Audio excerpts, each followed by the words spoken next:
Bismillahirrahmanirrahim. Alhamdulillah. Alhamdulillahilladzi hadana bihidayatihi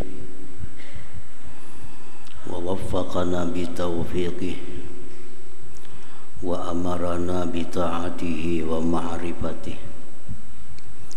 Ashhadu an la ilaha illallah wahdahu la syarika lahu fi qada'ihi wa hukmihi. Wa ashhadu anna sayyidana Muhammadan abduhu wa rasuluhu safwatu khalqih. Sallallahu wa sallama ala sayyidina Muhammadin ashrafi rusulih wa ala alihi wa ashabihi wa itratih wa man tabi'ahum bi ihsanin ila yaumil liqa'i, amma ba'du. Yang kita hormati, kita muliakan para habaib dan para ulama, para muhibbin, hadirin hadirat rahimakumullah. Puji syukur selalu kita haturkan kehadirat Allah Subhanahu wa ta'ala, yang mana pada malam hari ini kita diberi Allah hidayah, taufik dan inayah sehingga kita bisa berkumpul, bertemu kembali di Masjid Bustanul Muhibbin yang penuh berkah dan rahmat ini. Kemudian salawat dan salam selalu kita haturkan atas junjungan kita Nabi besar Muhammad sallallahu alaihi wasallam dan seluruh keluarga, para sahabat, zuriat dan pengikut beliau sampai hari kiamat nantinya. Para muhibbin, hadirin hadirat rahimakumullah. Ma'rifat asma'illah al-husna, mengenal nama-nama Allah yang bagus-bagus itu akan menuntun kita kepada mengenal sifat-sifatnya yang mulia. Karena nama-nama itu menunjukkan kepada sifatnya. Dan mengenal sifat-sifat Allah yang mulia itu akan membawa kita kepada ma'rifat zatnya yang maha mulia. Karena sifat itu menunjukkan kepada zat. Nah, ma'rifatullah, mengenal Allah di dalam hidup ini merupakan suatu impian, suatu impian bagi orang-orang yang mempunyai akal yang sihat, akal yang selamat.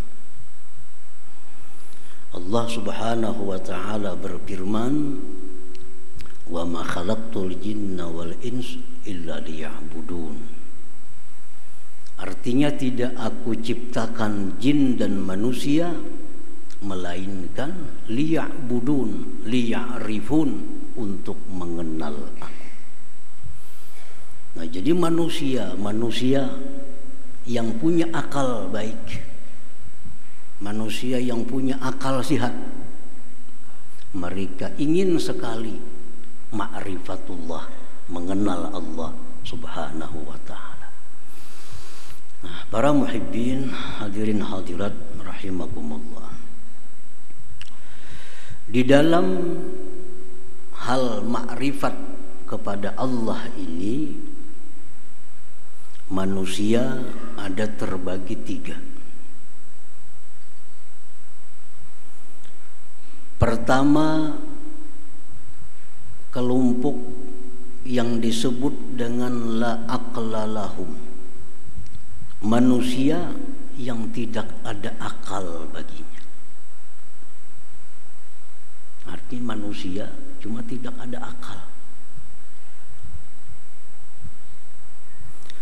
Nah, manusia seperti ini mereka hanya kenal kepada makhluk. Kenalnya hanya kepada makhluk. Tidak kenal kepada Al-Khaliq, pencipta dan pemilik semua makhluk itu. Nah, dia hanya kenal kepada makhluk, dia hanya melihat kepada makhluk, tidak kenal kepada pencipta, pemilik makhluk itu. Nah, manusia seperti ini disebut la aqla lahum, tidak ada akal bagi mereka. Seperti kambing. Seperti kambing. Kambing itu hanya kenal kepada pengembala. Kepada pengembala. Tidak kenal kepada pemilik kambing. Tidak kenal kepada pemiliknya. Kambing hanya kenal kepada orang-orang yang memberi makannya. Tapi kambing kada kenal kepada yang ampunnya.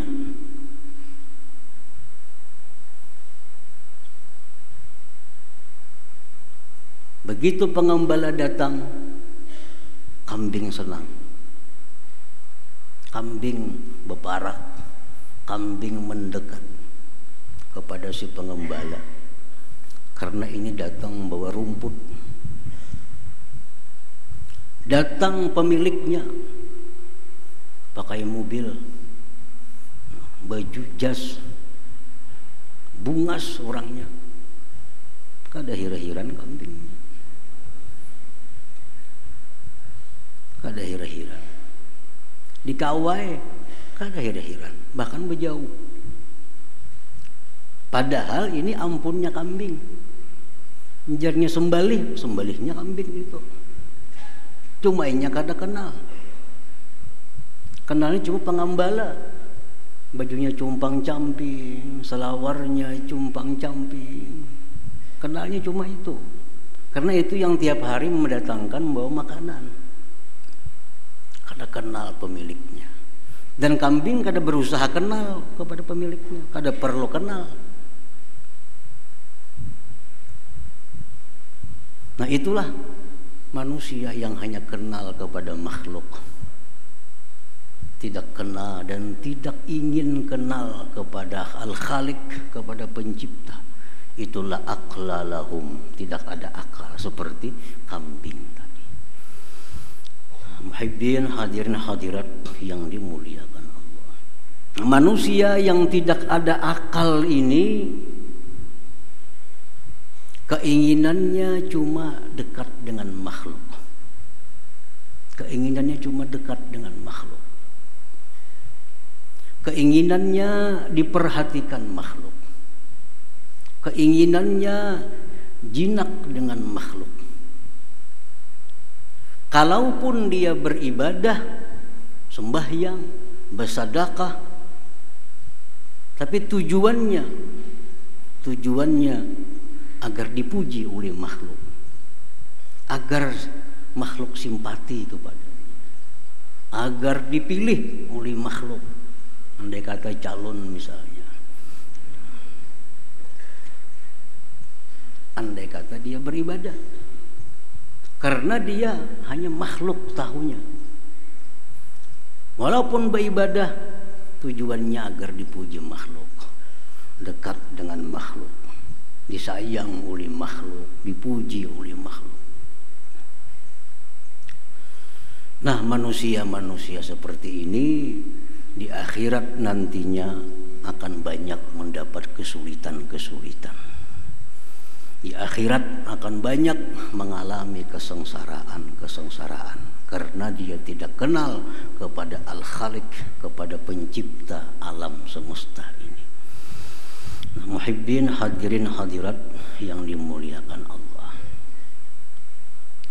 Nah, kelompok yang kedua. Kelompok yang kedua ini disebut lahum aklun sakim. Baginya ada akal, tapi akalnya sakit. Ada akal, tapi kada sihat akalnya. Akalnya kada sihat. Orang kada sihat ini menyutih manis yang rasa pahit. Orang kada sihat. Ini akal ada, tapi kada sihat.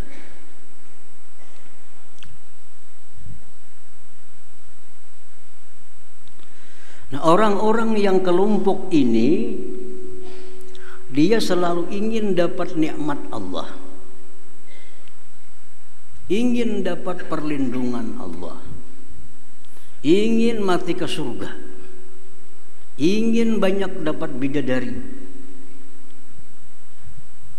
tapi tidak ada hasrat di dalam hatinya untuk mengenal Allah Subhanahu wa ta'ala. Kada ada tujuan, kada ada minat dalam hati untuk mengenal Allah. Yang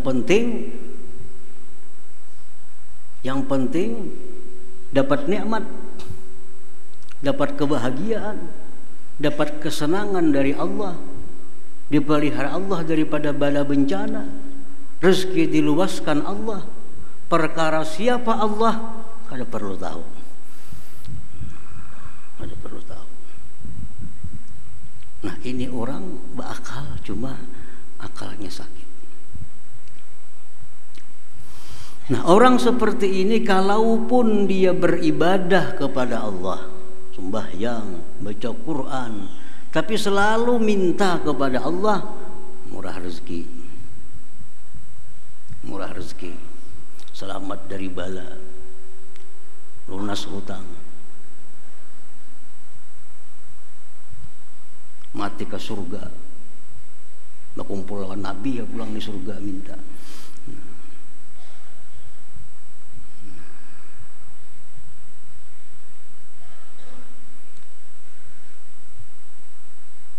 Nah, hadirin hadirat yang dimuliakan Allah.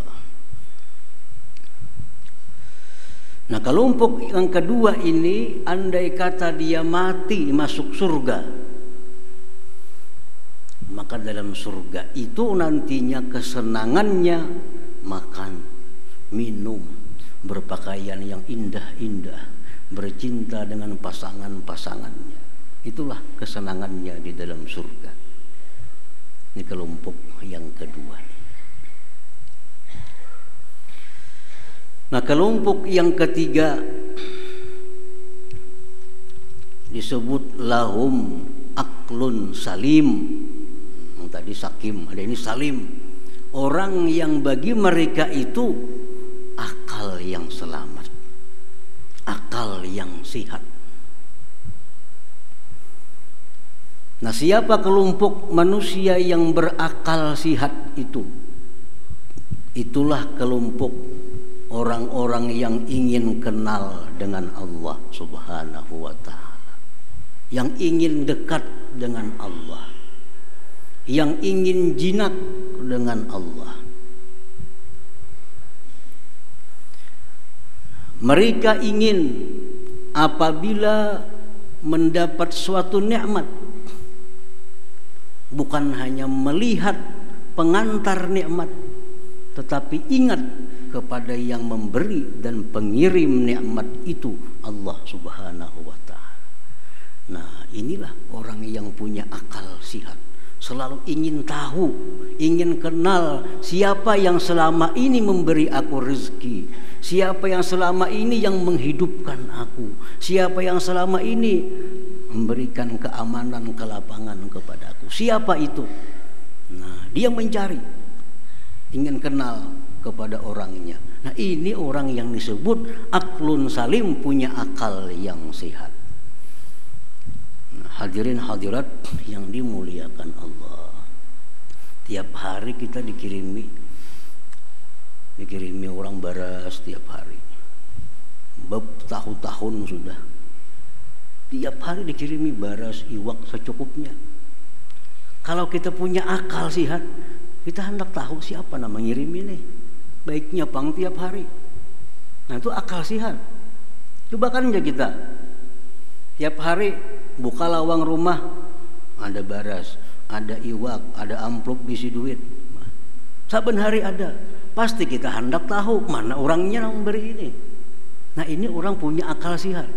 Kalau orang punya akal sakit, kada penting tahu siapa mengirim, penting makan ada. Entah ini kiriman orang itu, orang mana kada perlu tahu, penting makan. Itu akal sakit. Nah orang yang punya akal sihat ini, kalaupun dia beribadah kepada Allah, yang dimintanya kepada Allah hanya satu, keridhaan Allah Subhanahu wa ta'ala. Ibtigha'a mardatillah, minta keridhaan Allah. Kada minta surga, kada minta kesenangan dunia, tapi yang dia minta adalah mardatik ya Rabb, keridhaan Engkau ya Allah. Hadirin hadirat yang dimuliakan Allah. Nah, kita berkumpul di sini membaca, membahas tentang Asmaul Husna. Tujuan kita adalah kita ingin masuk dalam kelompok yang ketiga ini, supaya akal kita ini sehat.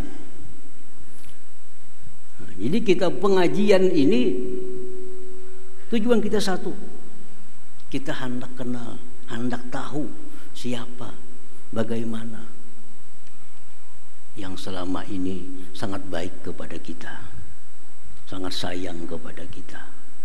Setiap hari kita dapat nikmat pemberiannya itu. Nah, melalui Asmaul Husna itu akan menuntun kita untuk mengenal Allah Subhanahu wa ta'ala.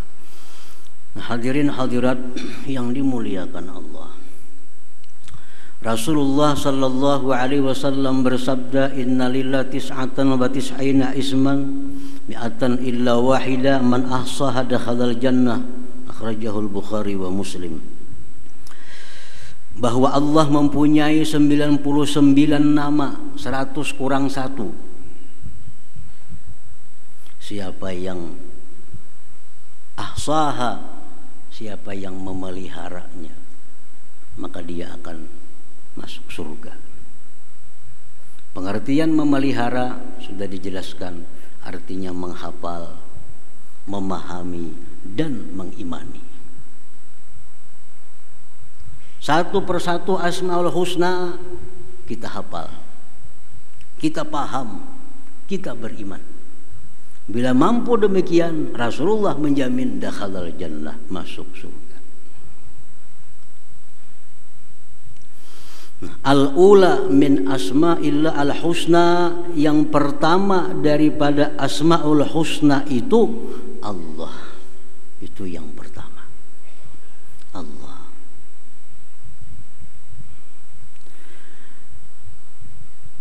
Qala al-Imam al-Ghazali rahimahullah, bahwa ismun lil mawjudil haq al-jami' li sifatil ilahiyah al-man'uti bi nu'utir rububiyah al-mutafarridi bil wujudil hakiki. Nah, itu Allah. Artinya Allah itu adalah nama bagi yang ada, yang sebenarnya, yang menghimpunkan bagi sifat-sifat uluhiyah dan disifati dengan sifat-sifat rububiyah, yang bersendiri dengan ada yang sebenarnya. Nah, itulah Allah. Nah, maksudnya hanya Allah, zat yang wajib ada. Selain Allah tidak wajib ada. Wajib ini lain wajib nang bapahala itu. Wajib ini wajib pada akal. Artinya kada terupa pada akal kita, Allah itu tidak ada. Nah, Allah itu adalah zat yang wajib ada. Wajib ada. Hanya Allah yang bersendiri dengan ada yang sebenarnya. Hanya Allah yang bersendiri dengan ada yang sebenarnya. adanya selain Allah hanya diadakan oleh Allah Subhanahu wa ta'ala. Adanya bumi, langit diadakan oleh Allah. Adanya matahari diadakan oleh Allah. Yang ada sebenarnya itu Allah. Yang lain dari Allah diadakan. Diadakan. Kita bisa berpandir diada-adakan jar. Biasa kita berpandir itu. Diada-adakan jar. Berarti apa? Berarti kadada. Ini diada-ada benar aja. Diada-ada berarti kadada. Nah, selain Allah itu diada-ada, diadakan oleh Allah. Yang ada sebenarnya itu hanya Allah Subhanahu wa ta'ala. Allah kada diada-ada. Allah ada dengan zatnya. Selain Allah diada-ada, diada-adakan, dicipta oleh Allah Subhanahu wa ta'ala. Kalau yang bujur-bujur ada itu hanya Allah. Hanya Allah yang bersifat dengan sifat rububiyah dan sifat-sifat uluhiyah. Hanya Allah. Lain dari Allah kadada yang bersifat rububiyah, kadada yang bersifat uluhiyah itu. Nah, muhibbin hadirin hadirat yang dimuliakan Allah. Sifat rububiyah. Rububiyah seperti mencipta. Itu rububiyah. Apalagi menghidupkan, mematikan, memberi, mencegah, menolong, itu sifat rububiyah. Kalau sifat uluhiyah itu artinya dia yang berhak disembah, dia yang berhak dipuji, dipuja, dia yang berhak ditaati, dia yang berhak diharapkan, dia yang berhak ditakuti, dan seterusnya. Itu namanya uluhiyah. Nah, bila kita berdoa kepada Allah dengan kalimat Ya Rabbi, berarti kita menyeru Allah dengan sifat rububiyah. Ya Rabbi artinya apa? Hai Tuhan yang mencipta, memberi, menolak, menghidupkan, mematikan, dan seterusnya. Kalau kita berdoa dengan Ya Ilahi, Ya Ilahi, hai Tuhanku yang berhak disembah, yang berhak dipuji, yang berhak ditaati, yang berhak ditakuti dan diharapkan seterusnya. Biasa kita berdoa Ya Rabbi, artinya apa? Wahai Tuhan yang mencipta, wahai Tuhan yang memberi rezeki, wahai Tuhan yang menolong, menghidupkan, mematikan. Tapi kalau Ya Ilahi, ya Tuhanku juga artinya cuma uluhiyah.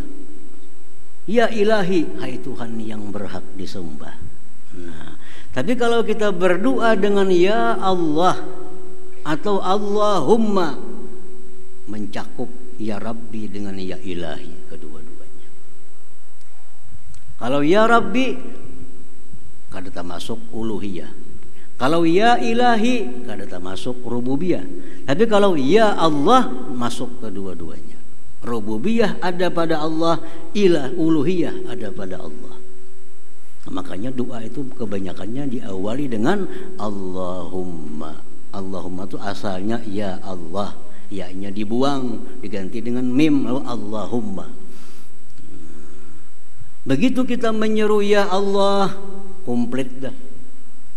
Wahai Allah, wahai Tuhan yang punya sifat rububiyah dan punya sifat uluhiyah. Nah, hadirin hadirat yang dimuliakan Allah.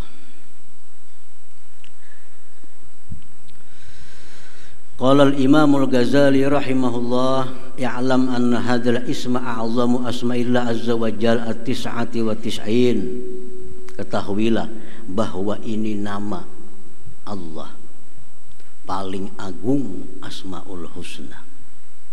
Paling agung Asmaul Husna itu adalah Allah. Karena Allah itu menunjukkan kepada zat.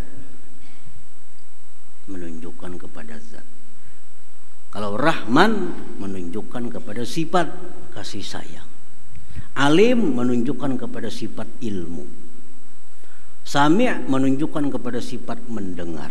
Tapi kalau ya Allah, nah itu menunjukkan kepada zatnya.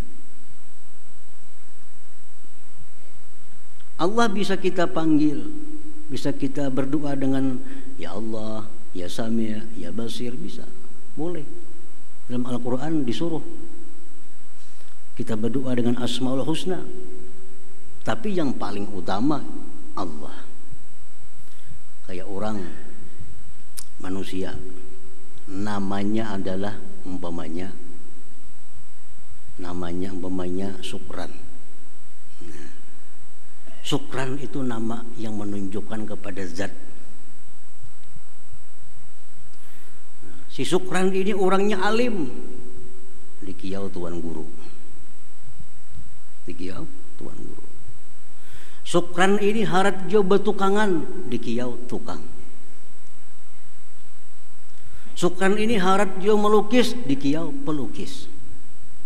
Nah, kita bisa memanggil Syukran, Syukran, manggil zatnya berarti. Kalau tuan guru, manggil sifatnya. Pelukis, manggil sifatnya. Nah, demikian Allah. Kalau kita panggil ya Allah, berarti kita menyeru zatnya. Makanya Allah pasti berdahulu, ya Allah, ya Sami', nah, ya Mujib, pasti Allah berdahulu. Zatnya dulu, hanya ada sifat-sifatnya itu.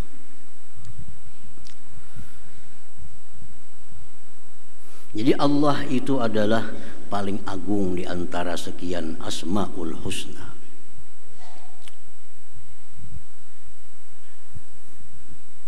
Jadi sudah kita hafal Allah, sudah kita paham bahwa Allah itu adalah nama bagi zat yang wajib ada, yang bersifat dengan rububiyah dan uluhiyah. Itulah Allah. Paham sudah kita, Allah itu sekalinya itu zat yang wajib ada, yang bersifat dengan rububiyah dan uluhiyah. Nah, apabila kita sudah paham bahwa hanya Allah yang ada sebenarnya, bersifat rububiyah, uluhiyah, paham, beriman. Nah, kita beriman bahwa Allah itu demikian. Nah, kalau kita beriman Allah itu demikian, apa kelakuan efek yang ditimbulkan oleh iman kita itu? Kita percaya api itu panas, buah percaya menghindar kita dari api. Akibat kita percaya api itu panas, lalu kita menghindar. Nasi nyaman, kita percaya, kalau kita mendekat kepada nasi, itu buah kita percaya.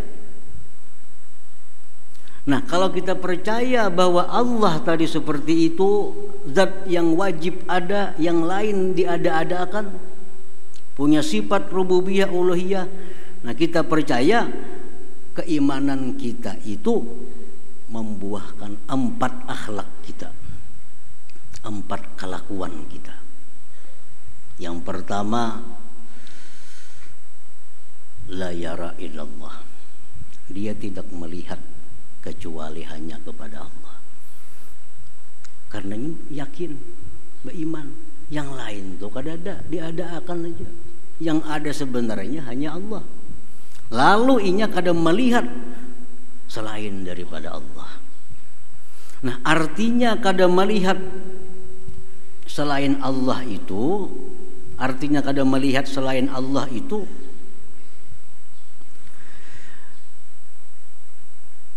apabila dia melihat sesuatu, dia ingat kepada Allah sebagai zat yang mencipta dan mengadakannya. Nah, itu artinya dia tidak melihat selain Allah. Artinya kalau dia melihat sesuatu dia ingat bahwa sesuatu itu diadakan oleh Allah Subhanahu wa ta'ala. Melihat apakah? Dalam hatinya diadakan oleh Allah. Melihat burung diadakan oleh Allah. Melihat gunung diadakan. Apapun yang dilihatnya, hatinya berkata diadakan oleh Allah. Karena dia sudah beriman bahwa Allah zat yang wajib ada, yang lain diadakan.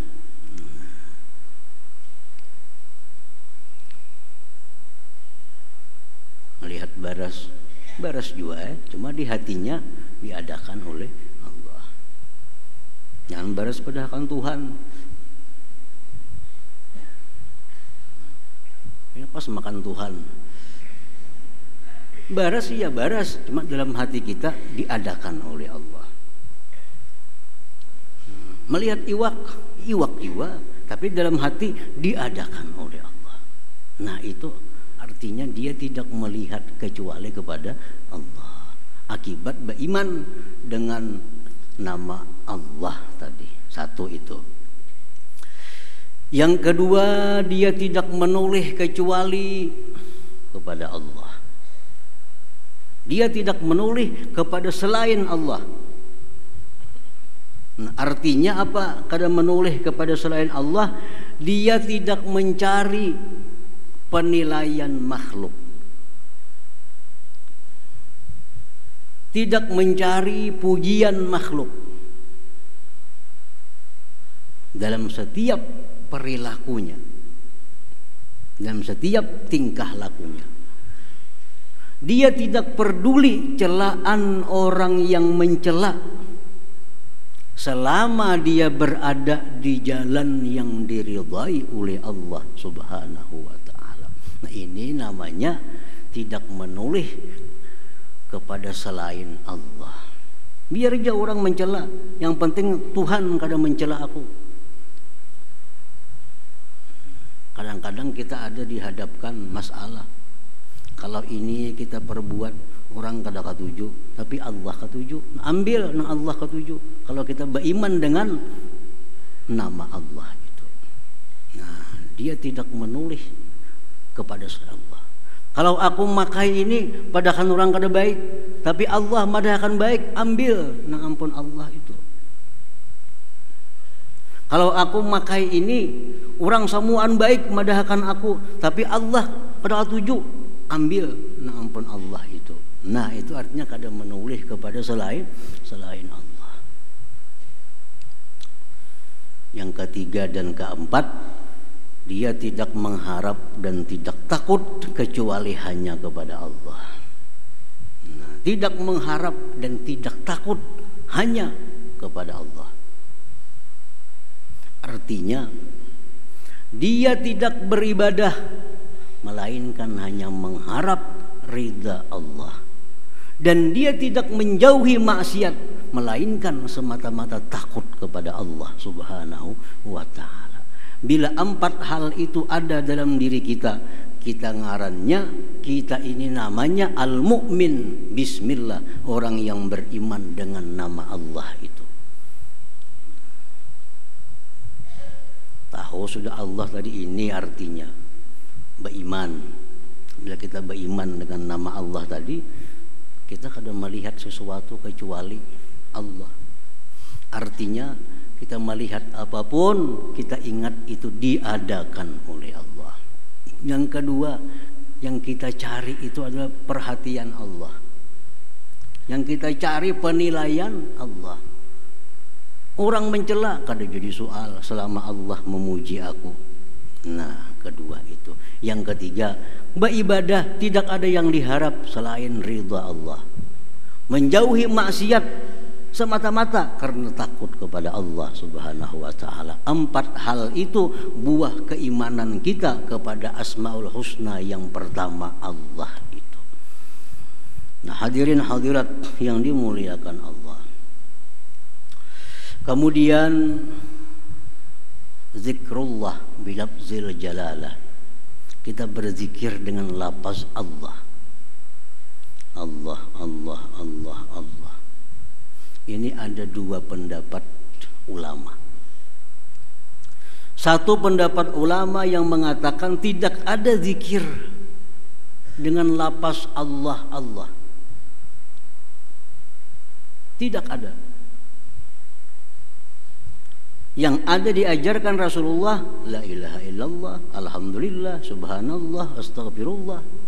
Kalau Allah Allah tidak ada. Bid'ah. Ini kelompoknya Ibnu Taimiyah dan seumpamanya. Kada jadi masalah. Ini ulama-ulama juga. Kan ulama ini pewaris Nabi. Ulama pewaris Nabi. Nang aran pewaris ini kada sama dapat.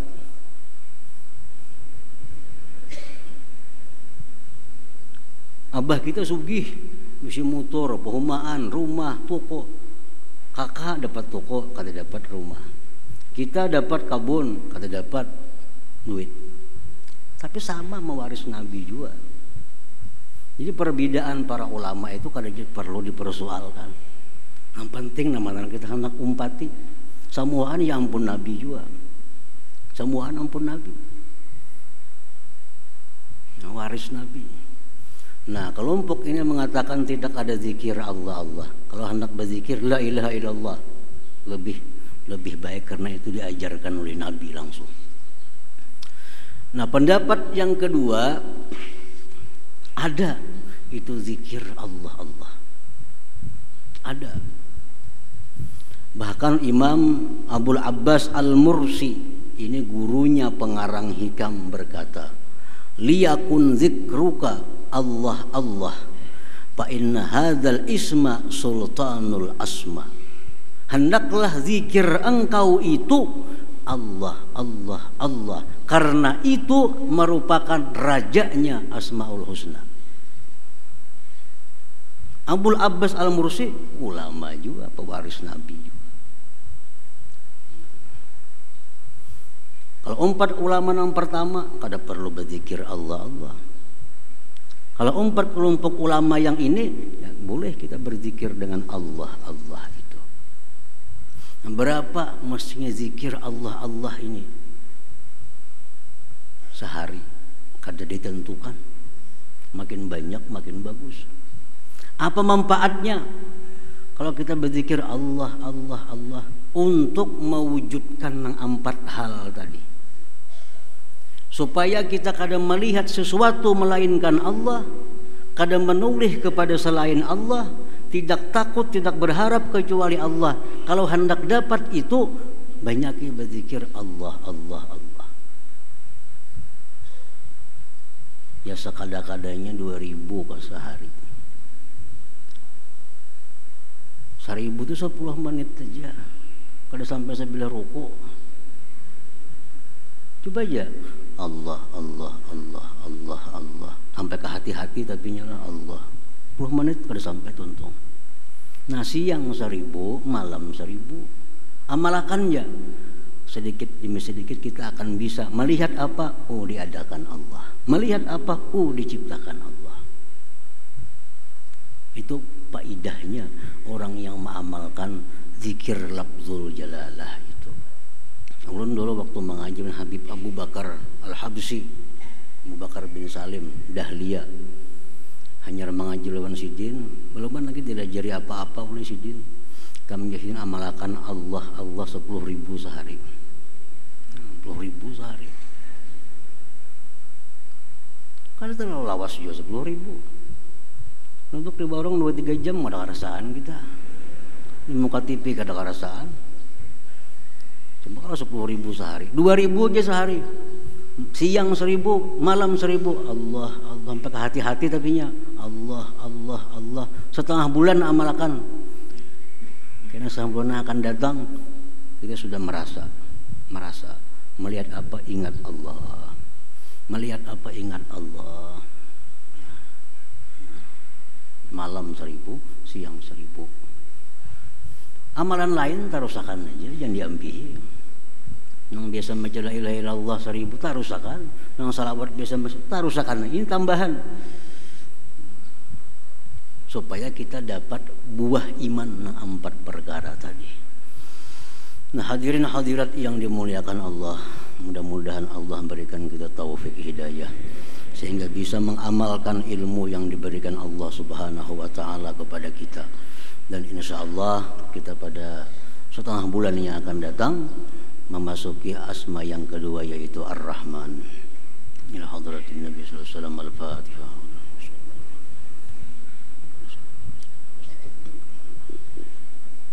Bismillahirrahmanirrahim. Alhamdulillahirabbil alamin wassalatu wassalamu ala asyrofil anbiya'i wal mursalin wa ala alihi washabihi ajmain. Allahumma inna nas'aluka al-'afiyata wal 'afiyata daimah fid din wad dunya wal akhirah.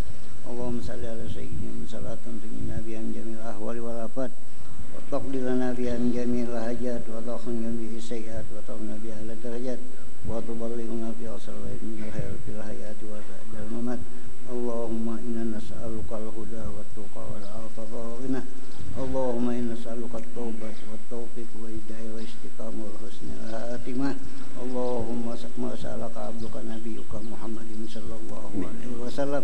Stajaka abduka nabiyyuka Muhammadin sallallahu alaihi wasallam. Wa antal muslimin wa laqbalak wa la haula wa la quwwata illa billahil aliyyil azim. Allahumma rabbana hab lana min azwajina wa dhurriyyatina qurrata a'yun waj'alna lil muttaqina imama. Rabbana taqabbal minna innaka antas samiul 'alim innaka antat tawwabur rahim. Rabbana atina fid dunya hasanah wa fil akhirati hasanah wa qina adzabannar. Sallallahu ala sayyidina Muhammadin wa ala alihi washabihi wasallam. Walhamdulillahi rabbil alamin. Ya yarjuna minhu syafa'atan sallu alaihi sallimu taslima. Allahumma salli wa sallim wa barik alaihi.